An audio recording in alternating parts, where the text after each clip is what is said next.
this. On Monday, we start a new theme. And Monday through Thursday, we talk about different parts of that theme. And then I just want to make sure everything's working here right. Here we go. Yes, it looks like it's working right. Yay! So Monday through Thursday, we talk about the different parts of that theme. And then Friday is a wrap-up day. So what does that mean for Saturday and Sunday? Great question. I'm glad you asked. Saturday and Sunday are all about relationships. See, at Tomorrow's Police Officer, I talk about the 4 C's, which is community, colleagues, cohabitants, and commerce. So the cohabitants, the people that are living under your roof or that come into your space on a regular basis. Could be a roommate, could be a husband and wife, a significant other, long-term partner, could be a family that comes over and visits and maybe spends some time with you a long amount of time during COVID or a short amount of time. And so with each of those relationships, we're going to be talking about those specifically on the weekends. Now, there'll be various times where we cover it also during the week, but on the weekends, that's devoted to family time. So we talk about family issues on the weekends. So today, being Friday, is put a bow on it time. And we talked, man, we covered so much material this week, so much material. A couple of the key things. Remember, I'm going to cover this in 10 minutes, and then in the last 10 minutes, kind of dive deep on each of these things. But for the first 10 minutes, just the bullet points. So stick with me if you can, just for that amount of time. One of the first things that we talked about this week was, where do you get your information from?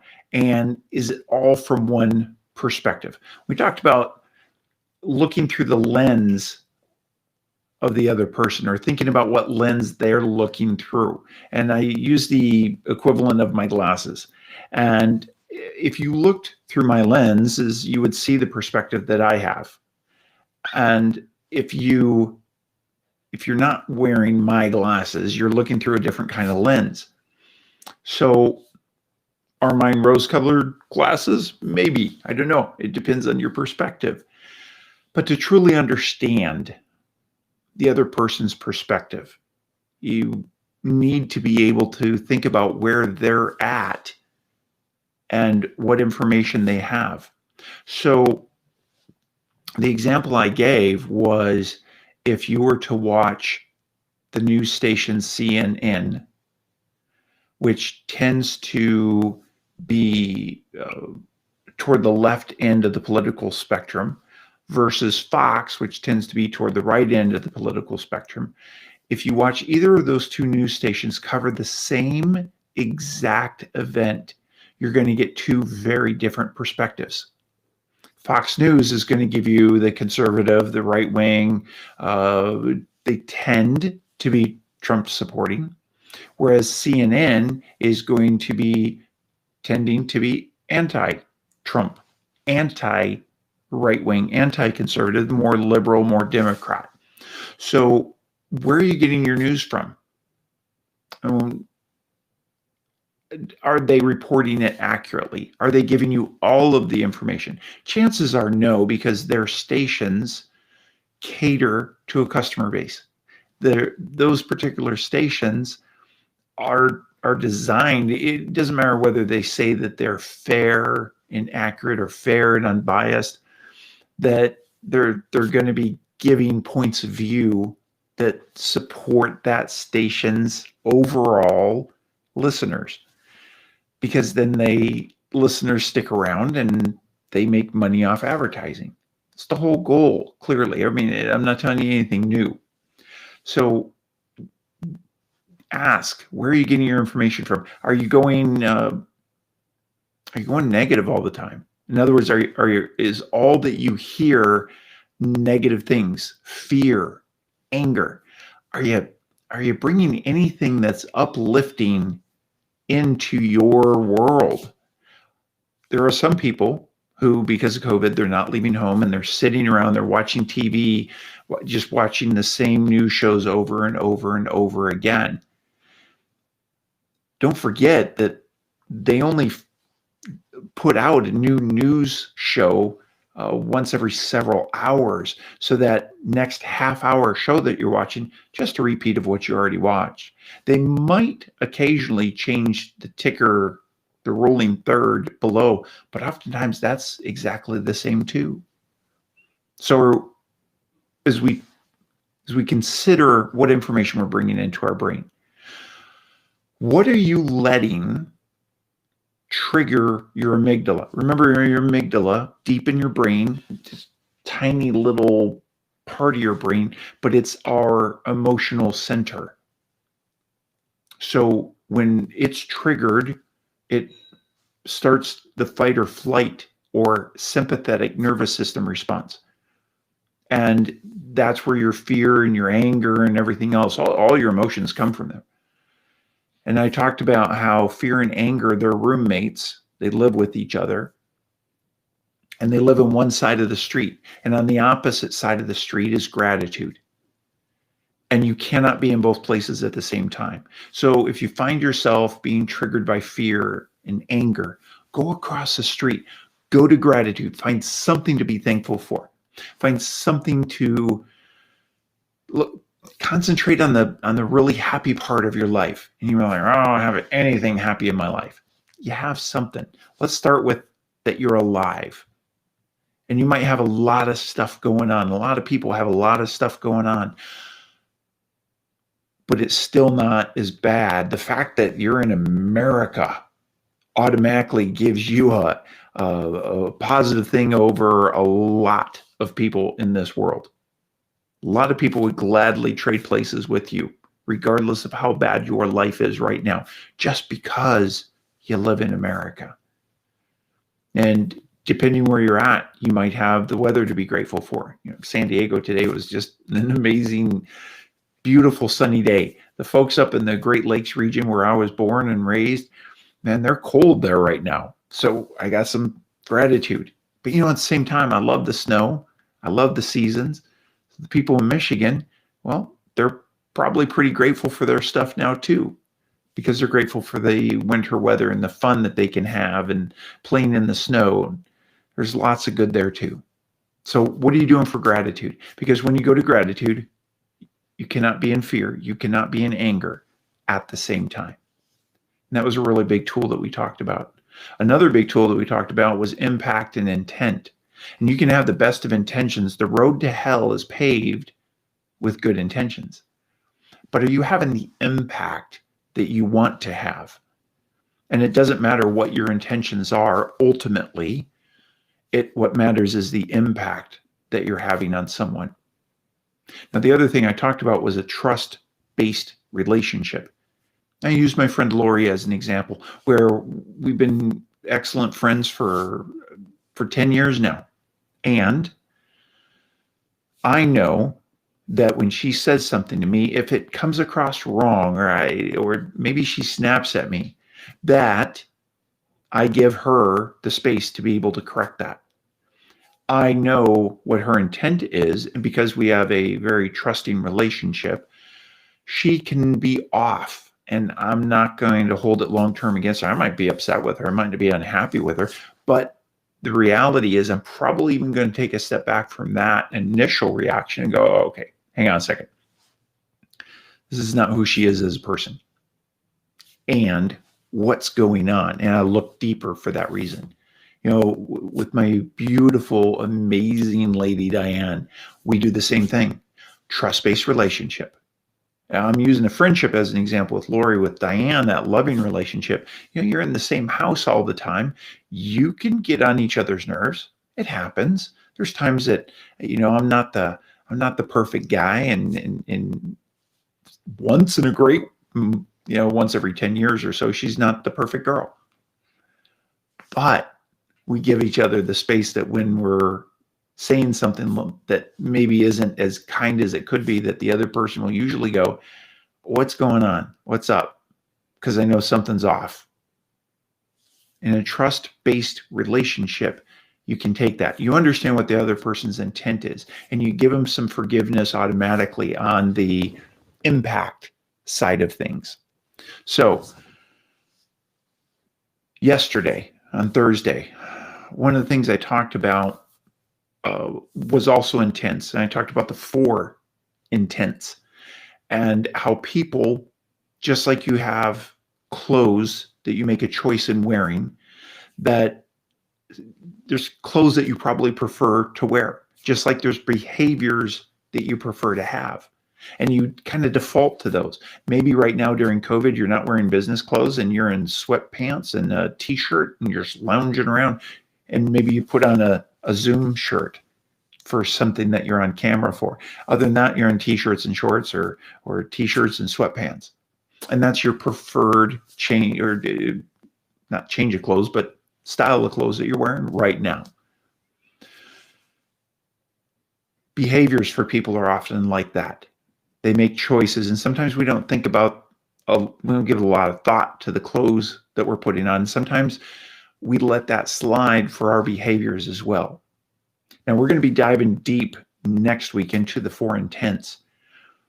And the 4 intents are the things that people have that drive their behaviors. And those intents, when you understand them better, you understand people better. So you can watch yesterday's video. I talked about them a little bit.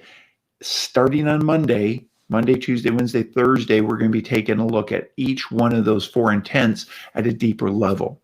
So please make sure you watch 10 at 10 next week.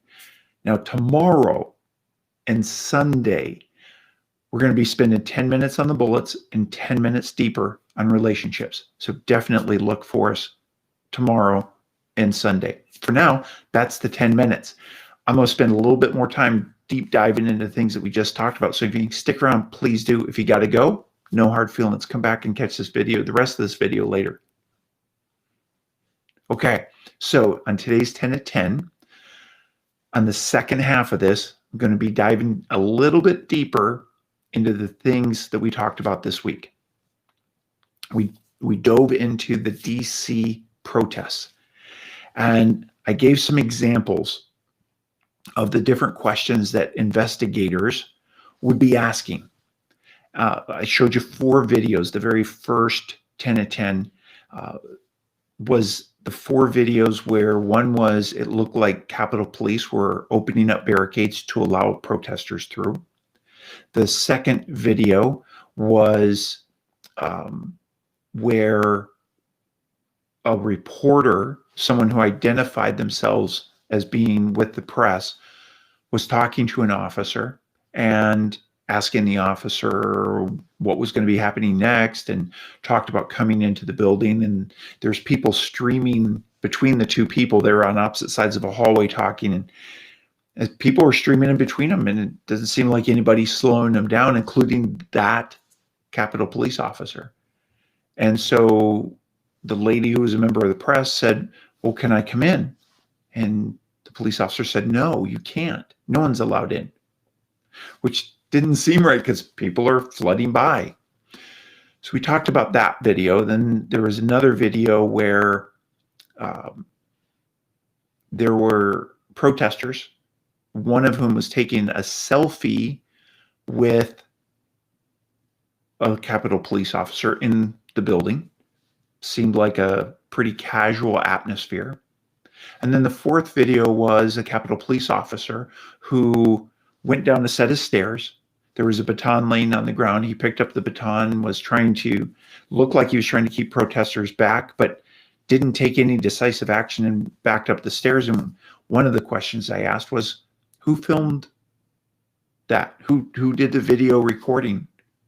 Because the officer seemed completely unconcerned with whoever was behind him as he worked his way back up the stairs. And that would be an example of one of the questions as an investigator that I would ask, as well as we couldn't hear the radio transmissions on the officer's, or on the video that the officer was making on his lapel mic. So we would want to get the audio recordings from dispatch center. What did the officer say? during the interview with the officer? What did you say? What came out over the radio? Those might be two totally different things. The officer might be saying, well, I called for cover, but all that the dispatcher heard was static, or maybe the transmission didn't go through at all. So as I dove deep into these different perspectives, and I tried to share what some people are saying on one side and other people are saying on the other, these are the type of questions that as you look at a video, because the video is two-dimensional in a three-dimensional world, you're not seeing everything. You don't have the same field of view that your eyes do. You don't have the same ability to discern detail and everything from colors to objects to shadows to movement the same way that you would in real life, because the video changes that perspective. So understanding that just because you see a body cam footage or a reporter's camera footage or a cell phone, you're not necessarily seeing everything, because your mind is not allowed all of that information. The camera doesn't capture all of that information. So what questions do you ask about videos that you see? Typically, when we see videos, we immediately go, well, I saw the video and I saw everything that I need. Please understand that that's not the case. So tonight, when I talk about where do you get your information from, there's a variety of news sources. The one thing I really, really highly recommend is that you don't dive so deep into all these different news outlets that all you're listening to is the negative stuff. If you find yourself in that world, step back from it. Protect your mind and your soul and your spirit a little bit. Look for some things to balance it out. I'll give you a good example here, and here's a good tip too for getting good rest. I watched a show, a series that I normally wouldn't watch this type of show, Game of Thrones. A lot of people have seen it. There's other shows that are similar in the sense of the level of violence. Season 1 of Outlander could be very, very violent. Some of the other seasons, yes, but season 1, season 2, those were pretty rough. Breaking Bad, another one, could be very, very violent, especially in the later seasons. It went really dark, much darker than at the beginning. So if you watch these shows and you happen to watch them in the evening and then you go to sleep, I want you to ask yourself, has that affected your sleep? I'm willing to bet it probably has. So when I was watching Game of Thrones, Diane and I would be sitting back, and sometimes there were evenings that we were watching. What we always did was we'd turn to something funny. We'd we'd hop on YouTube and bring up a comic, some comedian, and our go-to, I'm probably going to mispronounce his last name, was Sebastian Maniscalco. And Sebastian is hilarious. Now, he's not everybody's cup of tea. Maybe you don't like him, but most people do. In fact, he's the highest paid comedian in the world today. And for the most part, he's pretty clean. And his outlook on things and his stories about growing up and his stories about home life and just life in general, they're great. They're funny. So we would watch this show that was not, Game of Thrones is not uplifting for the most part. A couple parts are, but for the most part, by and large, it's not an uplifting, happy show. So how do we reset our brains? Watch a comedian that's good, who's talking about life and making us laugh. Now, when we get ready to go to bed, our brains are kind of reset to a much better level. There's somebody I want you to check into. His name is Todd Durkin, Todd, and then Durkin. I'll put his website in the show notes. If you know Todd, do me a favor. Absolutely comment what your thoughts are about Todd. But Todd wrote this book, Get Your Mind Right. Get Your Mind Right. Life-changing book. and in there he talked about something called 3-2-1. And 3-2-1 is real simple since we're talking about sleep. 3 hours before bed, you're done eating. 2 hours before bed, you're done working. 1 hour before 1 hour before bed, you're done with electronics. And that way your brain has a chance to disengage, your eyes aren't being affected by the blue light on a device, and you can wind down. If you want to read before bed, read a book, not a Kindle or a Nook, not an electronic version of a book. 3-2-1, eating, working, electronics. And when I changed that, it was a game changer for me on my ability to rest well. And Todd, in his book, Get Your Mind Right, lays out all the science and the reasoning behind the 3-2-1 rule. ToddDurkin.com. Follow Todd. He's got an amazing amount of wisdom. He's a personal friend of ours. He's my coach. He's my mentor. He's my advisor. He's my counsel. I trust him like few people in this world. And he's totally uplifting. Like if you're feeling a little bit down, you've been in fear and anger and watching the news, go watch Todd. Just listening to his podcast, you're going to feel better. So that's it for 10 at 10 on the Friday. Put a bow on it. I hope you enjoyed it. Please let us know. Put the comments down below. Am I on the right track? Am I helping you? What are your thoughts on what I talked about? And I want to see if anybody has any comments on this stuff right now. Let's see if I can bring this up.